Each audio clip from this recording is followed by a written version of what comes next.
Hi welcome back to my channel. ఈరోజు కథ కొంచెం ఇష్టం కొంచెం కష్టం 26వ భాగాన్ని వినేద్దాం. ముగ్గురు కలిసి గుడికి వెళ్లారు. చాన్నాళ్ళ తర్వాత విశ్వతో బయటికి వెళ్ళడంతో దివి చాలా హ్యాపీగా ఉంది. కానీ అది పైకి కనపడకుండా జాగ్రత్త పడింది. తల్లిదండ్రులతో కలిసి ఉండడంతో శిశిర్ కూడా చాలా హ్యాపీగా ఉన్నాడు. గుడిలో దర్శనం అయ్యాక ముగ్గురు అలా గుడి ప్రాంగణంలోనే కూర్చొని ప్రసాదం తింటూ ఉన్నారు. విశ్వ కొబ్బరి చిప్ప పగలగొట్టి ఆ ప్రసాదం దివికిస్తూ, చాలా థ్యాంక్స్ దివి, నాతో ఇలా గుడికి తీసుకొచ్చినందుకు అన్నాడు విశ్వ. నాకు కావాల్సింది థ్యాంక్స్ కాదు, ఈ రోజంతా మమ్మల్ని చాలా హ్యాపీగా చూసుకోవాలి. ఎలా అంటే మాకు మేము కూడా గుర్తుకు రానంతగా అంది దివి. తప్పకుండా చెప్పండి, ఎక్కడికి వెళ్దాం అన్నాడు విశ్వ సంతోషంగా.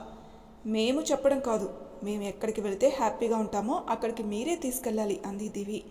విశ్వ బాగా ఆలోచించి ఓకే పదండి వెళ్దాం అంటూ క్యాబ్ బుక్ చేశాడు. ఎక్కడికి విశ్వ అంది దివి క్యాబ్ ఎక్కుతూ. ఎక్కడికో వెళ్ళాక నీకే తెలుస్తుందిలే, పదా వెళ్దాం అన్నాడు విశ్వ. దారిలో ఒకచోట కారాపి స్వీట్ ఇంకా ఏవేవో తీసుకున్నాడు. ఎందుకు ఇవన్నీ కొంటున్నాడు అనుకుంది దివి మనసులో.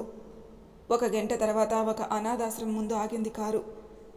ఏంటి విశ్వ ఇక్కడికొచ్చాం అంది దివి. చెప్తాను, ముందు దిగు అన్నాడు విశ్వ శిశిర్ని ఎత్తుకొని. డ్రైవర్ని వెయిట్ చేయమని చెప్పి ముగ్గురు లోపలికెళ్లారు. విశ్వ ఆల్రెడీ ఆశ్రమం వాళ్ళకి ఫోన్ చేసి చెప్పడం, పిల్లలందరూ విశ్వ వాళ్ళకి వెల్కమ్ చెప్పారు. విశ్వ వాళ్ళందరినీ నవ్వుతూ పలకరించి వాళ్ళందరికీ దివి శిశిర్ చేతుల మీదుగా స్వీట్స్ ఇంకా బట్టలు ఇప్పించాడు. అవి తీసుకున్న పిల్లల ముఖాల్లో ఆనందం చూసిన దివి విశ్వ హ్యాపీగా ఫీల్ అయ్యారు. ఆ తర్వాత వాళ్ళని అడిగి వాళ్ళకి నచ్చిన ఫుడ్ ఆర్డర్ పెట్టాడు. అవి వచ్చాక దివి పిల్లలకి స్వయంగా వడ్డించింది. బాగా చిన్న పిల్లలకి తానే తినిపించింది. పిల్లలందరూ చాలా ముద్దుగా ఉన్నారు. ఇలాంటి పిల్లల్ని ఎలా వదులుకున్నారు వాళ్ళ తల్లిదండ్రులు అనుకుంది మనసులో. శిశిర్ కూడా వాళ్ళతో బాగా కలిసిపోయాడు. భోజనం చేశాక పిల్లలందరూ ఒకచోట కూర్చున్నారు. విశ్వ పిల్లల పక్కన కూర్చుని నవ్వుతూ వాళ్ళకి ఏవేవో మాటలు చెప్తున్నాడు.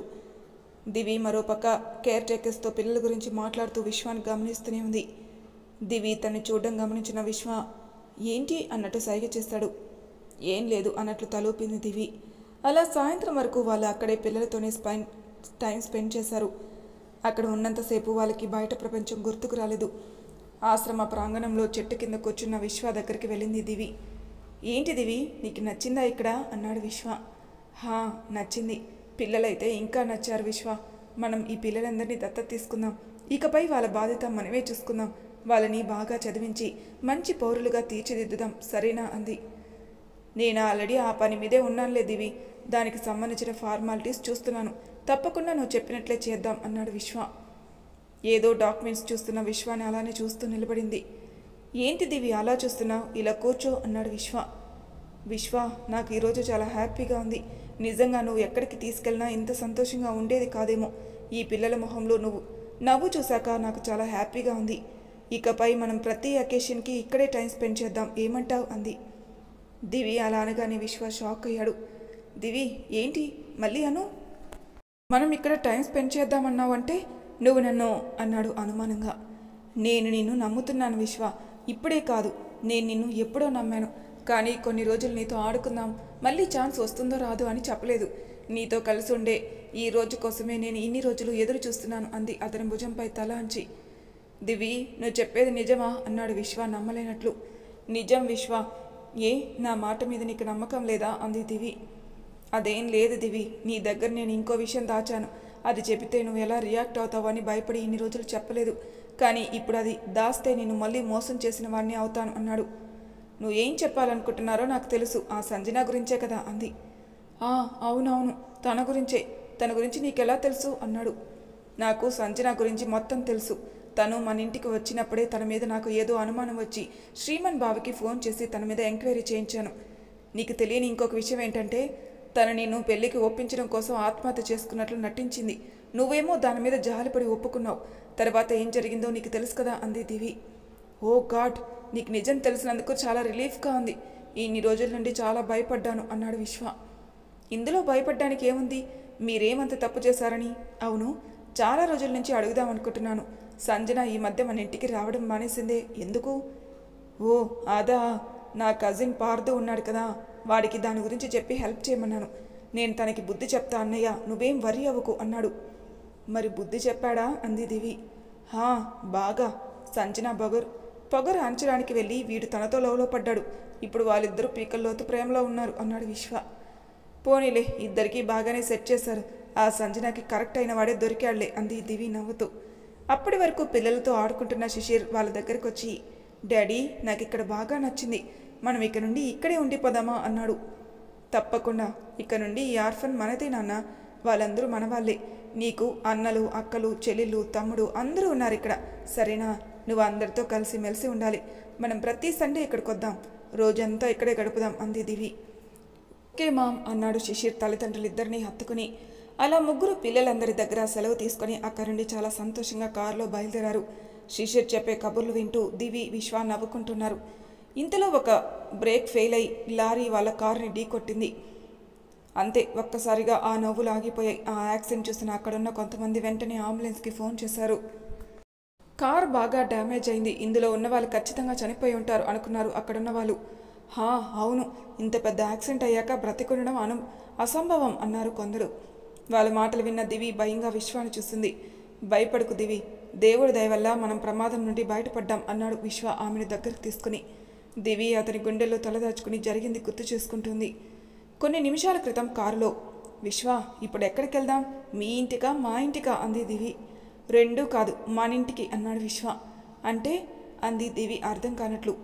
అంటే బంగారం, మన ఇద్దరి కోసం ఒక అందమైన ఇల్లు కొన్నాను, ఇకపై అదే మన ప్రేమాలయం అన్నాడు విశ్వ. డాడీ, అయితే మా టీచర్ కూడా మనతోనే ఉంటారా అన్నాడు శిశిర్. శిశిర్ అలా అనేసరికి విశ్వ, దివి ఒకరి ముఖం ఒకరు చూసుకుని నవ్వుకున్నారు.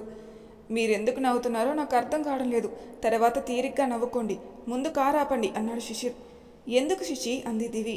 మామ్, అర్జెంట్ అన్నాడు లిటిల్ ఫింగర్ చూపిస్తూ.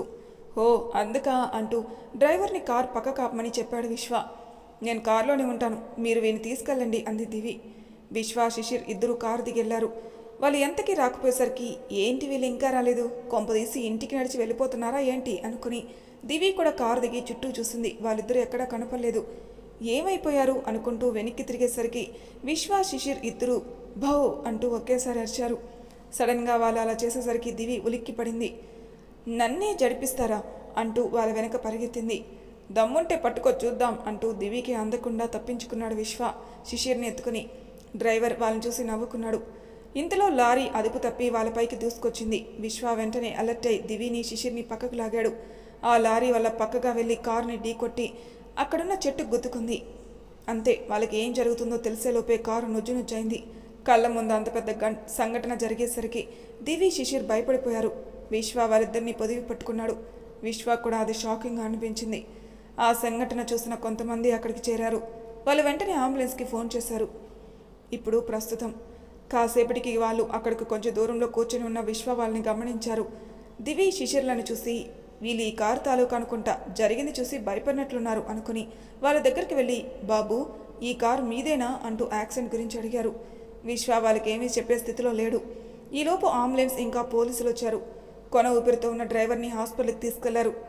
పోలీసులు విశ్వాని అడిగి అసలు ఏం జరిగిందో తెలుసుకున్నారు. తర్వాత విశ్వ వాళ్ళని ఇంటి దగ్గర డ్రాప్ చేశారు.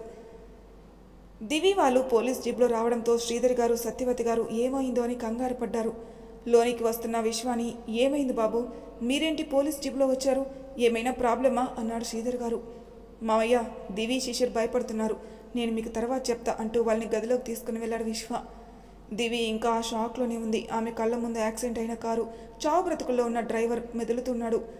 విశ్వ, నాకు భయంగా ఉంది అంటూ అతన్ని గట్టిగా పట్టుకుంది. దివి, ఎందుకంత భయపడుతున్నావు? చూడు, నువ్వు ఇలా భయపడితే శిశిర్ కూడా భయపడుతున్నాడు. ఎప్పుడూ ధైర్యంగా ఉండే నువ్వేనా ఇలా ఉండేది అన్నాడు విశ్వ.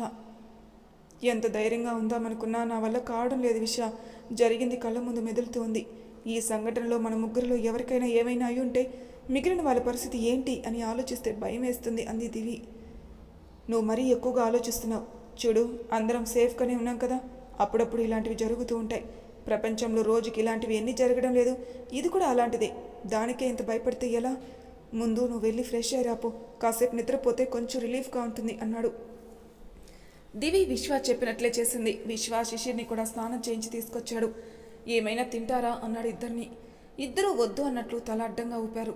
సరే, మీరు పడుకోండి, నేను వెళ్ళి మామయ్య వాళ్ళతో మాట్లాడొస్తాను అన్నాడు. వద్దు విశ్వ, నువ్వు ఇక్కడే ఉండు ప్లీజ్ అంది దివి. అవును డాడీ, నాకు కూడా భయంగా ఉంది డాడీ. కళ్ళు మూసుకుంటే ఆ లారీ మన దగ్గరకు వస్తున్నట్లే అనిపిస్తుంది. అందుకే నువ్వు ఇక్కడే ఉండు అన్నాడు శిశిర్. విశ్వ 2 చేతులతో ఇద్దరిని జోకొడుతూ అక్కడే కూర్చున్నాడు.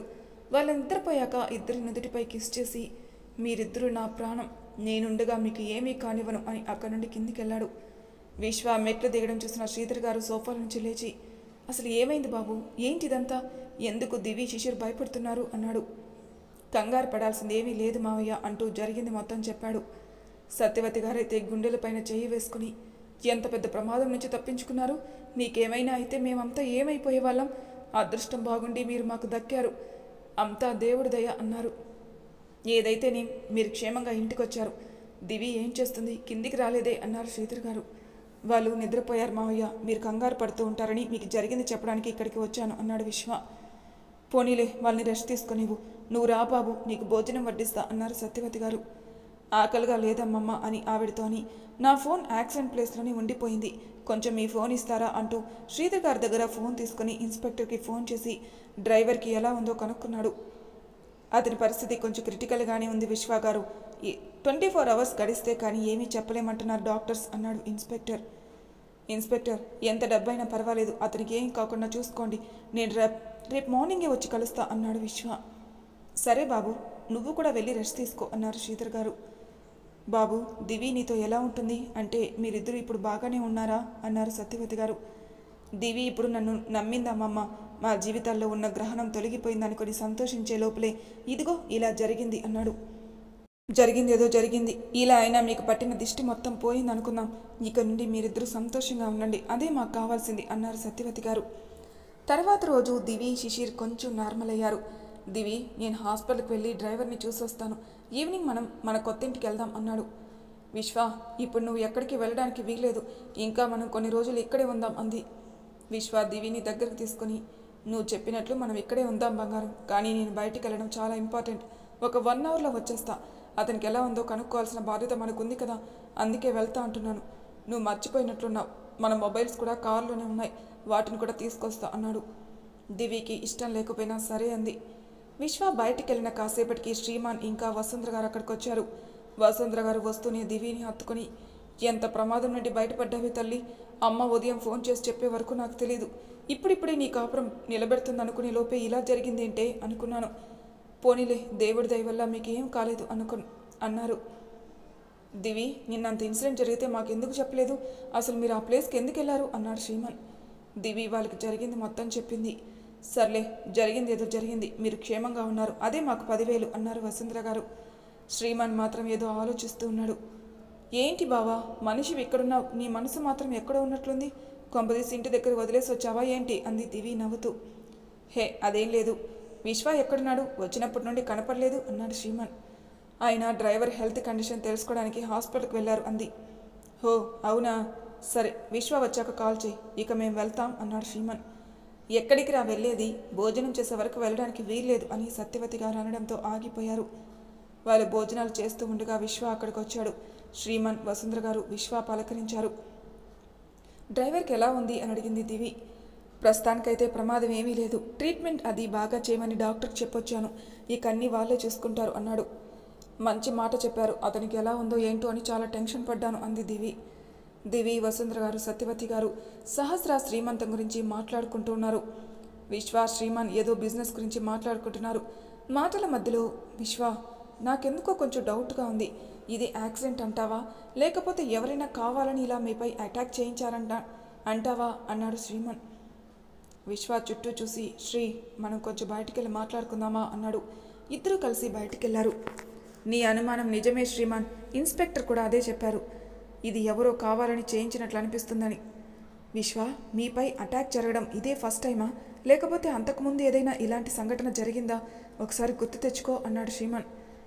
నాకు తెలిసినంత వరకు ఒకసారి దివిపై కొంతమంది రౌడీలు దాడి చేయబోతుంటే నేనే కాపాడాను, అది సంజన చేయించిందని తెలుసు, కానీ రెండోసారి శిశిర్ మిస్ అయిన రోజు దివికి యాక్సిడెంట్ అయ్యేది, అప్పుడు నేనే తన్ని సేవ్ చేశా, దీన్ని బట్టి చూస్తే అది కూడా ఎవరో కావాలని చేశారనిపిస్తుంది అన్నాడు విశ్వ.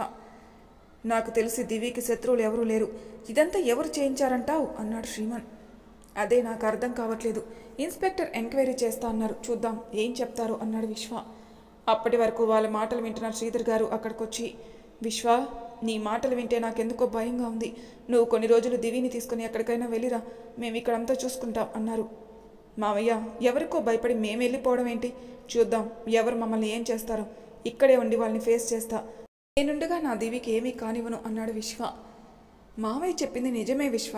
నిన్న జరిగిన దానికి దివి ఇంకా భయపడుతుందని నువ్వే చెప్పావు కదా. వేరే ప్లేస్కి వెళ్తే కొంచెం వాళ్ళకి కూడా మార్పు ఉంటుంది కదా. మీరు కొన్ని రోజులు ఎక్కడికైనా ట్రిప్కి వెళ్ళిరండి. ఈ లోపల వాళ్ళు ఎవరో నేను కనిపెడతా అన్నాడు శ్రీమన్. వాళ్ళు చెప్పింది కూడా నిజమే అనిపించి ఓకే అన్నాడు విశ్వ. శ్రీధర్ గారు వెంటనే స్విట్జర్లాండ్కి టికెట్లు బుక్ చేశాడు.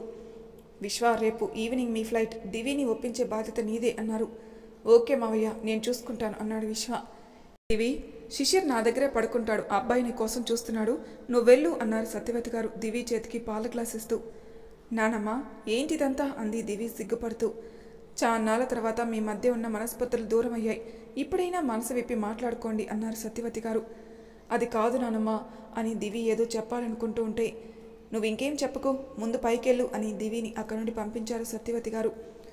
2 సార్లు మిస్ చేశారు. ఇంకోసారి ఇలా జరిగితే వాళ్ళకంటే ముందు మీరే పైకి పోతారు అన్నాడు అతను. సార్, మా ప్లాన్ అంతా పర్ఫెక్ట్గానే ఉంది సార్. వాళ్ళ అదృష్టం బాగుండి చివరి నిమిషంలో తప్పించుకున్నారు. ఇంకోసారి అలా జరగనివ్వను.